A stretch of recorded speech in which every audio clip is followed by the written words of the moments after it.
دعوت کی بہترین مثال۔ بھائی مجھے تھوڑا شہد دے دیں، مجھے شدید ضرورت ہے۔ میری چھوٹی سی بیٹی بیمار ہے، اس کا علاج شہد سے ممکن ہے۔ افسوس میرے پاس اس وقت شہد نہیں۔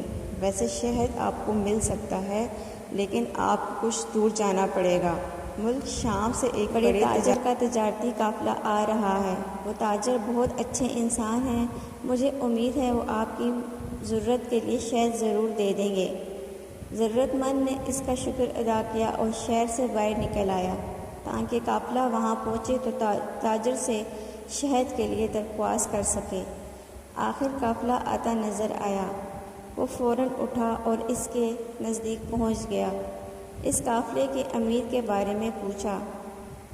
لوگوں نے ایک خوبصورت اور بارونق چہرے والے شخص کی طرف اشارہ کیا۔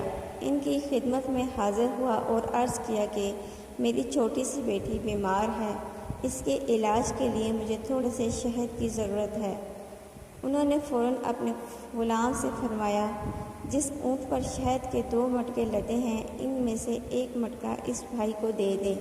غلام نے یہ سن کر کہا، آقا اگر 1 مٹکا اسے دے دیا تو اونٹ پر وزن برابر نہیں رہے گا۔ یہ سن کر انہوں نے فرمایا، تب پھر دونوں مٹکے انہیں ہی دے دے۔ یہ سن کر غلام گھبرا گیا اور بولا، آقا یہ اتنا وزن کیسے اٹھائے گا؟ اس پر آقا نے کہا، تو پھر اونٹ بھی اسے دے دو۔ غلام فوراً دوڑا اور وہ اونٹ مٹکوں کے ساتھ اس کے حوالے کر دیا۔ وہ ضرورت مندان کا شکریہ ادا کر کے اونٹ کی رسی تھام کر چلا گیا۔ وہ حیران بھی تھا اور دل سے بے تحاشا دعائیں بھی دے رہا تھا۔ وہ سوچ رہا تھا کہ یہ شخص کس قدر سخی ہے۔ میں نے اس سے تھوڑا سا شہد مانگا، اس نے مجھے 2 مٹکے دے دیے۔ مٹکے ہی نہیں، وہ اونٹ بھی دے دیا جس پر مٹکے لادے ہوئے تھے۔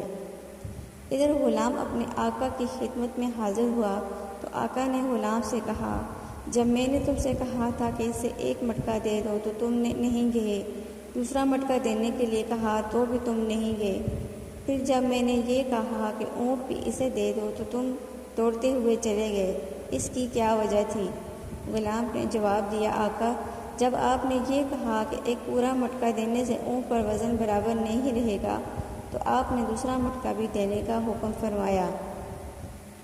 جب میں نے یہ کہا کہ دونوں مٹکے کیسے اٹھائے گا تو آپ نے فرمایا، اونٹ بھی اسے دے دو۔ اب میں ڈرا کہ اگر میں نے کوئی اعتراض کیا تو آپ مجھے بھی اس کے ساتھ جانے کا حکم فرما دیں گے، اس لیے میں نے دوڑ لگا دی۔ اس پر آقا نے فرمایا، اگر تم اس کے ساتھ چلے جاتے تو اس غلامی سے آزاد ہو جاتے، یہ تو اور بھی اچھا ہوتا۔ جواب میں غلام نے کہا، آقا میں آزادی نہیں چاہتا، اس لیے آپ کو مجھ جیسے سینکڑوں غلام مل جائیں گے، لیکن مجھے آپ جیسا آقا نہیں ملے گا۔ میں آپ کی غلامی میں رہنے کو آزادی سے زیادہ پسند کرتا ہوں۔ آپ کو معلوم ہے کہ آقا کون تھے؟ یہ حضرت عثمان غنی رضی اللہ تعالیٰ عنہ تھے۔ سبحان اللہ۔ دوستو آپ لوگوں سے گزارش ہے کہ اگر آپ کو میری ویڈیو پسند آئی ہے تو اس کو لائک کریں، اور اگر آپ مزید سبق آموز کہانیاں سننا چاہتے ہیں یا ناول سننا چاہتے ہیں تو آپ میرے چینل پر جا کر سن سکتے ہیں، اور میرے چینل کو سبسکرائب کریں، مجھے سپورٹ کریں اور میرا آگے بڑھنے میں میرا ساتھ دیں۔ بہت شکریہ۔